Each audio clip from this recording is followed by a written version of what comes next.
Hello everyone, welcome to my channel. My name is Gurbani Usmani और आज हम लोग करने वाले हैं क्लास 11th इंग्लिश का chapter number 1, the portrait of a lady. ये जो चैप्टर है ये लिखा है खुशवंत सिंह ने, जो कि एक इंडियन ऑथर हैं। और ये चैप्टर आपकी बुक हॉर्नबिल के अंदर दिया हुआ है। So let's start.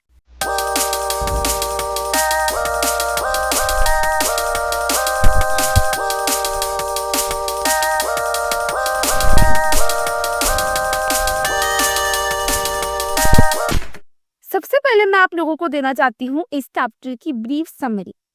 जो चैप्टर है हमारा the portrait of a lady, एक शॉर्ट स्टोरी है। मैंने आपको ऑथर का नाम बताया, खुशवंत सिंह, जो कि एक इंडियन ऑथर है, उन्होंने लिखी है। इस स्टोरी के अंदर वो डिस्क्राइब करते हैं कि उनका रिलेशनशिप किस तरीके से चेंज हुआ अपनी ग्रैंड माँ के साथ, फ्रॉम चाइल्डहुड टू अडल्टहुड। किस तरीके से बचपन से लेकर जब वो अडल्ट हो गए, बड़े हो गए, उनका रिलेशनशिप अपनी ग्रैंड माँ के साथ चेंज हो गया। वो इसको एक्सप्लेन करते हैं इस चैप्टर के अंदर। उन्होंने हमेशा से अपनी ग्रैंड मदर को एक ओल्ड वुमेन की तरह देखा है और वो इस रियलिटी को एक्सेप्ट नहीं कर पाते हैं और रिफ्यूज करते हैं एक्सेप्ट करने से कि उनकी ग्रैंड मदर का भी एक यंग और लाइवली पास्ट रहा होगा। थ्रू आउट द स्टोरी वो अपनी ग्रैंड माँ के सरीन कैरेक्टर के बारे में बताते हैं। ग्रैंड माँ का सरीन कैरेक्टर का मतलब हम अगर समझे तो इसका मतलब हुआ कि ग्रैंड माँ का कैरेक्टर बहुत ज्यादा काम दिखाया गया है इस स्टोरी के अंदर। वो अपनी ग्रैंड माँ से टच उनका कथा खत्म हो जाता है जब उनके जो ग्रैंडसन होते हैं वो बड़े हो जाते हैं, यानी कि ऑथर जो है वो बड़े हो जाते हैं और चले जाते हैं अपनी हायर स्टडीज के लिए। बट उसके बावजूद वो अपने डेली रिचुअल्स को नहीं छोड़ती। उनके डेली रिचुअल्स होते हैं प्रे करना, एनिमल्स को फीड करना और डिफरेंट क्रिएचर्स को फीड करना, जैसे कि डॉग और स्पैरो। अब आप कहोगे हैं तो ये भी एनिमल्स ही, बट इन्होंने हमको, ऑथर ने, डॉग्स और स्पैरोज का एक अलग से मेंशन दिया है, इसीलिए हमारे लिए वो पढ़ना इम्पोर्टेंट हो जाता है। अब हम आपको बताएंगे इस चैप्टर का फुल ओवरव्यू। इस चैप्टर के अंदर ऑथर ब्रीफली डिस्क्राइब करते हैं कि उनकी मदर किस तरीके से लगती थी जब वो छोटे थे। वो बताते हैं अपनी ग्रैंड मदर की अपीयरेंस, जो कि बिल्कुल टिपिकल इंडियन ग्रैंड मदर्स की तरह है। वो एक ओल्ड लेडी है, उनका फेस रिंकल्ड है। और दो उन्होंने काफी लोगों से सुना है कि उनकी जो ग्रैंड मदर थी वो बहुत ज्यादा प्रिटी थी अपनी यंगर एज में और बहुत ज्यादा लाइवली थी जब वो अपने हस्बैंड के साथ रहा करती थी। बट ऑथर को ये बिलीव करना बहुत ज्यादा हार्ड लगता है। जो ऑथर है, क्योंकि उन्होंने हमेशा अपनी ग्रैंड मदर को एक ओल्ड लेडी की तरह देखा जब से उनका बर्थ हुआ था, वो इस चीज को एक्सेप्ट नहीं कर पा रहे थे कि उनकी ग्रैंड मदर कभी यंग भी रही होंगी। जैसे वो ये एक्सेप्ट नहीं कर पाते थे अपने बचपन में कि उनकी ग्रैंड मदर भी कभी छोटे होते हुए गेम्स खेलती थी। He could not come to terms with his grandmother being a pretty woman, but he always thought she was beautiful. ये जो मैंने आपको लाइन बताई है बहुत ज़्यादा इम्पोर्टेंट है आपके एग्जाम पॉइंट ऑफ व्यू से। वो ये चीज़ तो एक्सेप्ट नहीं कर पा रहे थे कि उनकी ग्रैंड मदर कभी प्रिटी रही होंगी, बट वो इस चीज़ को बहुत अच्छे से एक्सेप्ट करते थे कि उनकी ग्रैंड मदर ब्यूटिफुल है। यहाँ पे इनर ब्यूटी की बात हो रही है, उनके ब्यूटिफुल हार्ट की बात हो रही है, यहाँ पे उनकी इनर ब्यूटी ऑफ कैरेक्टर की बात की जा रही है। He compares her to the winter landscape in the mountains. क्यों? क्योंकि वो बहुत ज्यादा काम पर्सनालिटी है, उन्होंने वाइट आउटफिट पहन रखे हैं और उनके सिल्वर हेयर है, यानी कि यहाँ पे सिल्वर यूज किया जा रहा है और वाइट हेयर ओनली। उनके हेयर्स के ऊपर जो रिफ्लेक्शन है वो सिल्वर दिखा रही है उनको। He found her to be the epitome of peace and contentment. यानी कि जो ऑथर है वो उनको एज एन एग्जाम्पल ले रहा है फॉर पीस, काम, इन चीजों के लिए। The author now tells us about the dynamic relationship with his grandmother over the years. मतलब over the years उनका जो रिलेशनशिप था वो चेंज होता रहा। जब वो छोटे थे, जब वो चाइल्ड थे, तो उनकी ग्रैंड मदर उनका केयर करती थी। She took care of him. क्यों? क्योंकि उनके जो पेरेंट्स थे वो सिटी में थे ताकि वो एक अच्छी लाइफ अर्न कर सके। उनकी जो ग्रैंड मदर थी वो उनको जगाती थी, उनके लिए खाना बनाती थी जब वो स्कूल जाते थे। उसके बाद वो जब स्कूल जाते थे तो उससे पहले एक टेम्पल में जाते थे जो उनके पास ही था, उनके घर के पास था। He attended classes with his grandmother, read scriptures inside the temple. After school, his grandmother would feed stale chapatis to the village dogs, who would follow them home fighting for the chapatis. वो जो हैं author, वो scriptures read किया करते थे temples के अंदर, अपनी ग्रैंड माँ के साथ ही क्लासेस लिया करते थे। स्कूल के बाद उनकी जो ग्रैंड मदर थी वो स्टेल चपातीस यानी कि पुरानी चपातीस डॉग्स को खिला दिया करती थी, विलेज डॉग्स को।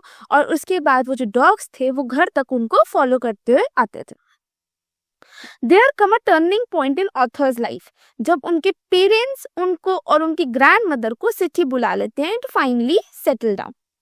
जो ऑथर हैं उन्होंने इंग्लिश स्कूल अटेंड करना शुरू कर दिया और उनकी जो ग्रैंड मदर है अब उनके साथ स्कूल नहीं जाती हैं और क्लासेस अटेंड नहीं करती हैं।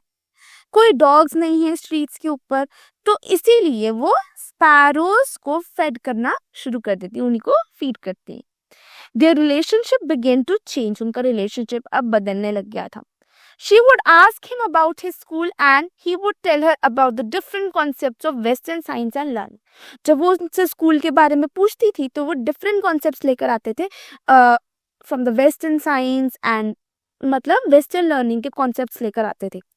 इसीलिए अब ग्रैंड मदर जो थी वो उनके स्कूल के लेसन्स में उनकी हेल्प नहीं कर पा रही थी, इस वजह से वो काफ़ी ज़्यादा अनहैप्पी रहती। शी बिकेम मोर डिस्टर्ब्ड कि स्कूल में कोई लेसन्स पढ़ाई ही नहीं जा रहे हैं गॉड के ऊपर, कोई म्यूजिक लेसन्स भी नहीं दे जा रहे। इसीलिए ग्रैंड मदर जो थी वो थोड़ी कम फ्रेंडली हो गई ऑथर के साथ जब उन्होंने ये सब कुछ जाना। When author went to the university, the friendship between him and his grandmother was broken. वो यूनिवर्सिटी में ही रहते थे और जो ग्रैंड मदर थी वो अपना पूरा पूरा दिन स्पेंड कर देती थी स्पिनिंग व्हील के साथ, यानी वो व्हील को स्पिन करते अपना पूरा दिन स्पेंड करती थी। उसके बाद दोपहर में वो स्पैरोज को खाना वगैरह खिलाती थी। जब ऑथर ने डिसाइड किया कि अब वो अब्रॉड जाएंगे अपनी फर्दर एजुकेशन में, तो उनको लगा था कि उनकी ग्रैंड मदर अपसेट होंगी, बट उनके लिए एक सरप्राइज था कि उनकी ग्रैंड मदर नहीं हुई। उसके बजाय अपसेट तो नहीं हुई, उन्होंने अकम्पनी किया अपने ग्रैंडसन को टू द स्टेशन और वहां जाकर उनको वो छोड़ कर आई। उन्होंने उनको वहाँ पे गुड बाय बोला, एक साइलेंट प्रेयर करी, उनके हेड पे फोरहेड पे एक किस करी और उसके बाद उनको वहाँ पे उन्होंने स्टेशन पे छोड़ा। बट यहाँ पे ऑथर को लगता है कि शायद ये लास्ट फिजिकल मीटिंग है उनकी अपनी ग्रैंड मदर के साथ। उनको ऐसा लगता है कि अगली बार जब वो वापस आएंगे तो हो सकता है कि उनकी ग्रैंड मदर ना रहे। आफ्टर 5 years जब ऑथर आते हैं तो देखते हैं उनकी ग्रैंड मदर बिल्कुल सेम है जैसे वो बहुत साल पहले लगती थी, वो थोड़ी सी भी और एजेड नहीं लग रही है। She welcomed him with a silent prayer and did not talk. उन्होंने बिल्कुल साइलेंट एक प्रेयर करा और उनको वेलकम करा, बट उनसे ज्यादा बात नहीं करी।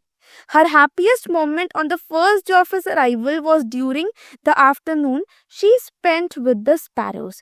उनका बहुत ज़्यादा happiest moment था जब वो आए थे और उसके बाद उन्होंने अपनी आफ्टरनून को स्पेंड करा, फिर से स्पैरोज को खाना देते हैं। इवनिंग में उन्होंने आसपास की लेडीज को बुलाया, वुमेन को बुलाया और उसके बाद सॉन्ग्स को सिंग करा होमकमिंग ऑफ वॉरियर्स के ऊपर। The author and his family persuaded her to stop, so she did not overstrain herself. उन्होंने ऑथर और उनकी फैमिली ने उनको बोला कि आप रुक जाओ ताकि वो अपने ऊपर कोई ओवरस्ट्रेन ना ले, कोई ओवरलोड ना ले। नेक्स्ट मॉर्निंग जो ऑथर हैं उनकी ग्रैंड मदर जो होती है उनको उनकी तबीयत खराब हो जाती है, उनको माइल्ड फीवर होता है। डॉक्टर इन्फॉर्म करते हैं कि वो ठीक हो जाएंगी, बट ग्रैंड माँ को बहुत ज्यादा श्योर था कि उनका एंड जो है वो अब नियर है। उन्होंने एक्सप्रेस किया अपना डिजायर कि वो प्रे करना चाहती हैं, ज़्यादा बातें नहीं करना चाहती हैं, क्योंकि उनके पास अब उनके लाइफ के बस थोड़े ही घंटे बचे हैं। Although the author and his family were reluctant, she paid them no heed. जबकि ऑथर और उनके फैमिली हैं, वो उनको मना कर रहे थे ऐसा कुछ नहीं होगा, बट उन्होंने उसके ऊपर कोई ध्यान नहीं दिया। After some moments of praying she passed away, कुछ मोमेंट उन्होंने प्रे करा और उसके बाद वो गुजर गई, वो चली गई। The family mourned and she was covered with the red shroud as was a customary. उसके बाद फैमिली दुख मनाती है, इस चीज़ का मौन का मतलब होता है उस चीज़ का दुख मनाना, और उसके बाद उनको रेड कलर की एक क्लॉथ से कवर करा गया क्योंकि ये उनका कस्टम था। Everyone went ahead to prepare for her funeral, and when they returned to her room to take her body away from cremation, they saw hundreds of sparrows scattered around her from her bedroom to veranda. जब सब लोगों ने उनका funeral prepare किया और उसके बाद जब उनकी बॉडी लेने के लिए वो उनके रूम में आए, तो उन लोगों ने देखा कि हंड्रेड्स ऑफ स्पैरोज उधर हैं उनकी बॉडी के आसपास, जो उनकी बॉडी के आसपास बिखरे हुए हैं, उनको देख रहे हैं। Everyone felt sorry about the sparrows, सबको स्पैरोज के लिए भी दुख होता है। और ऑथर की मदर जो है उन्होंने ट्राई करा कि वो स्पैरोज को थोड़े से ब्रेड क्रम्स वगैरह खिला दें, बट स्पैरोज उस टाइम पर स्पैरोज भी सैड थे, तो उन्होंने भी फूड की तरफ कोई ध्यान नहीं दिया। जब उनकी ग्रैंड मदर को लेके जाया जा रहा था क्रिमेशन सेंटर पे, क्रिमेशन ग्राउंड पे, तो उस टाइम पर सारे के सारे स्पैरोज भी क्वाइटली चले गए। सो ये था हमारा chapter the portrait of a lady. आप लोगों को, आई एम श्योर कि आप लोगों को ये चैप्टर अच्छे से समझ आया होगा। अगर आप लोगों को कोई डाउट होता है तो आप लोग कमेंट में बता सकते हैं मुझे, I will clear it for you. चलो अब मैं आप लोगों को बताती हूँ इस चैप्टर के कुछ बहुत ज़्यादा इंपॉर्टेंट क्वेश्चंस। पहला क्वेश्चन है, how did narrator and his grand mother became good friends. इसके अंदर आप लिख सकते हो कि वो किस तरीके से गुड फ्रेंड्स बने जब उनके पेरेंट्स सिटी में रहते थे और वो पूरा दिन ऑथर अपनी ग्रैंड मदर के साथ स्पेंड करते थे। और जैसे मैंने आपको सब बताया, वो स्कूल एक साथ जाते थे, वो उनके लिए लंच प्रिपेयर करती थी, ये सब कुछ आप इसके अंदर लिख सकते। उसके बाद the author's grand mother was a religious person. What are different ways in which we come to know? किस तरीके से ऑथर की मदर एक रिलीजियस पर्सन थी, ये भी आपको बताना होगा अच्छे से। आप बताओगे वो कैसे, किस तरीके से नाराज हुई जब उनको पता चला कि ऑथर के स्कूल में, सिटी के स्कूल में कोई रिलीजियस लेसन्स नहीं है, एंड वो अपना डेली रूटीन फॉलो करती थी, प्रेयर करती थी, एंड जब उनकी डेथ होने वाली थी तब भी उन्होंने सबसे बात करने के बजाय प्रेयर करना ज़्यादा इंसिस्ट करा, वो बताए। उसके थर्ड क्वेश्चन जो है कि किस तरीके से रिलेशनशिप ऑथर और ग्रैंड मदर का चेंज हुआ with the passage of time. ये वाला क्वेश्चन तो बहुत इजी है, आप बताओगे किस तरीके से उनका रिलेशनशिप चाइल्डहुड में था, फिर जब वो स्कूल में आए तब हुआ, और उसके बाद जब वो यूनिवर्सिटी गए, देन अब्रॉड गए, उनका रिलेशनशिप कैसे इवॉल्व हुआ। उसके बाद ऑथर ने बताया कि the narrator's grandmother could never have been pretty but she always have been beautiful. Explain the importance of this statement. मैंने आप लोगों को बताया कि वो प्रिटी मानने को तो उनको तैयार नहीं थे कि वो एक लाइवली यंग लाइफ उन्होंने जी है, बट वो अपनी ऑथर जो है वो अपनी ग्रैंड मदर के हार्ट की यहाँ पे बात करें, उनके कैरेक्टर की बात यहाँ पे करें, जो कि बहुत ज़्यादा ब्यूटीफुल था। Last question, describe how grandmother spent her time while the narrator sat inside the village school. किस तरीके से grandmother अपना टाइम स्पेंड करती थी जब उनके grandson village school के अंदर क्लासेस ले रहे होते थे। आप लोगों को वो एक्सप्लेन करना है वो क्या करती थी उस टाइम पर। एंड दैट्स इट, यही था हमारे इम्पॉर्टेंट 5 क्वेश्चंस। और भी मैं आप लोगों को क्वेश्चंस बताऊंगी, बट अभी के लिए इतना ही। अभी आप इन क्वेश्चंस को अच्छे से प्रैक्टिस करो, एंड आपको कोई भी डाउट हो, कुछ भी हो, तो आप लोग नीचे कमेंट कर सकते हैं। Thanks for watching the video, and if you like it, आप मेरी वीडियो को लाइक करना एंड अपने फ्रेंड्स के साथ शेयर करना, एंड ऐसी और भी चैप्टर्स की वीडियोस देखने के लिए चैनल को सब्सक्राइब करना। बाय।